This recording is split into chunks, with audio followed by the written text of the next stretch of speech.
Hi, everybody. Welcome back. We are here for another one of your questions about work. And for those of you who are here for the first time, I'm Roy. I'm a startup investor in the future of work. One thing that frequent viewers know is that we love asking questions of people who know completely different things than what we know as like technology people. And if you want to find, by the way, past questions that have been answered, you can find them on thisisnotadvice.work. But today we've got David Nurse with us. And David was a coach for the Nets in the NBA. Now speaker, author, 2 out of 3 books I think have already come out. And the question today, David, and thank you for being here, is I'm about to go to a big meeting, or might be a big interview, might be any highly important professional event that I have. How do I prepare myself to have the confidence, the mindset to perform at my best? Roy, I absolutely love that question. Okay, so I'm going to break this down for you. So you're about to step into this meeting. This is a massive boardroom and you have to produce. So you don't really have time to change a whole lot. All the preparation you've done is the preparation you've done. All right. So I'm going to tell you a story of when I was coaching with the Nets, when I saw this actually work really, really well and effectively. And it does. So I was coaching with the Nets. We're playing out in Los Angeles, playing the Los Angeles Lakers. We had this player called up from the NBA G League, which is like the minor league system, on a 10-day contract, meaning you got to perform. If you don't perform, he's got 2-3 games, something like that, and or else. Maybe even less. It has to be that moment. And he'd already failed a few times. Like this was his last chance. So he gets on the bus and we get to talking, and I'm the shooting coach, so I don't get to make all those GM decisions. He's like, Coach, man, I'll do whatever it takes to make this team. Like, whatever it takes. His name is Sean Kilpatrick. I was like, Sean, you are going to make this team. Now, like I said, I didn't have that jurisdiction to be able to make that decision, but I was going to help him gain the most confidence he could. So when he stepped on the floor, he actually believed in himself. So we go back to the hotel and we're watching this old Cincinnati Bearcats film where he played college basketball, was one of the best players ever there. Even back to By the way, I remember his name. You don't know this yet about the story because I was just listening, because my family's Israeli and he played in Israel at one point. You're super right. Yeah, he played in Israel not too long ago. And he's actually, so New York, he's from White Plains, New York, and he was dominant there. They've got a White Plains Sean Kilpatrick Day actually named after him. That's so funny.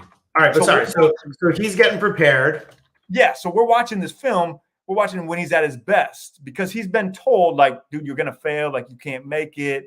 But he'd been there before. Like, we've all had that moment where we were just in the zone, right? Just killing it in a meeting, whatever, a sales call. At our best. At our best. Even if you're a stay-at-home mom, you're crushing it, making pancakes on a Sunday, whatever it might be.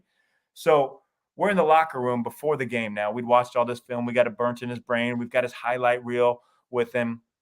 And I look at Sean. I say, hey, Sean, where are we? And he looks at me kind of confused. Like, Coach, we're at Staples Center because we're about to play Lakers. Of course we're at Staples Center. It's like, no, Sean, that's where the Lakers are at. But where are we? And that's when he got it. It clicked. He said, Coach, we're at White Plains. We're definitely at White Plains. So in his mind, before he stepped onto the court, he was now living in the Sean Kilpatrick player who was the best that he'd ever been, not this NBA failure. So I knew when he stepped on the court, things were going to be different. And when he got his opportunity, well, I kid you not, there was a different Sean. He was killing it. The energy, just the whole atmosphere of the game changed. And people came away raving about Sean and his performance. He gets another 10-day contract, ends up getting extended to the end of the year on a contract, then gets a 3-year deal, multi-million-dollar deal at the end of the season. Now, if he'd have stepped into that situation unconfident, unsure about himself, everybody would have been able to see right through it. He would have doubted himself. He probably wouldn't have performed. But he stepped on there knowing that, hey, man, I've been to this level, this high elite level before.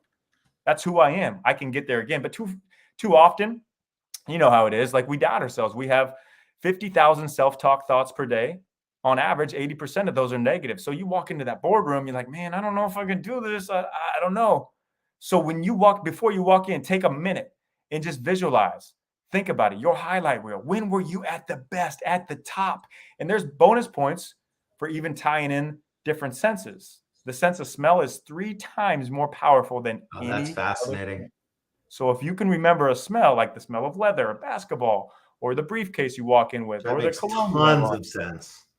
Yeah, so it just ties you back to your subconscious. And I'll just say, I do think, if I imagine doing that, I imagine some preparation helping for that, in the sense that, the negative self-talk can be so powerful, or at least for me, can be so powerful, that if you ask me on the spot to think of my highlight reel, I think I would struggle to do it.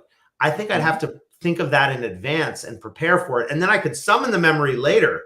But it's something my coach talks about a lot, of these kind of highlight moments when you want to be at your best. But I love the idea of almost imagining the five senses movie in your head of that moment as a really powerful way to get into that zone.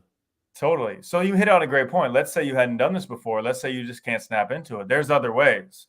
So now you're walking in this door, like you can't get in there. Like you have this highlight reel, but you're, man, it's just not working. It's not, I'm in my own head. When you walk in that room, you say the word serve. When you open the door, look at your hands. The hands are a tool that you have at all times. Look at your hands, the back of your hands, and say the word serve. Now, when you walk in that door, you aren't so concerned about what does everybody think about me? Oh, the pressure's on me to perform. You're thinking, how can I serve these people? What can I give to them? Can I give them 1 point? And when you think about serving people in a room, as opposed to what are you going to get out of it, or how do you look, Roy, it takes a ton of pressure off you. That's one of the greatest tools that I've ever used. Focusing on them. I mean, one of my mentors too, it's like you anchor in you said live by your motive when you were talking earlier, but then it's like thinking about the motivation of service and just orienting on another person's needs. It just makes you pay attention more, all that stuff. I love that. Yeah, and you don't even really care about how you perform, and you end up performing better anyway. I love that. It's a carom shot. You got to bank it off the whatever it is. Anyway, I'm not going to use sports analogies because I don't know anything about it. Any parting thoughts for folks on how to get in this place? Yeah, how to get as far as getting into the zone? Any other thoughts on this question of, if I'm getting there to prepare for that big meeting? Let me actually ask you. I'll ask you one follow up, which is, sometimes you do all the things right, and then it still doesn't work out. Yep. How do you recover from that? Man, that's perfect. And I'm so glad you asked that, because I'll just give you an example in my own life. When I go speak, I speak into a lot of companies and step on a lot of big stages, and I'm really nervous. Like I'm always nervous. I tell my nerves a little trick that I do. I say, hey, nerves, you're going to take me to higher heights.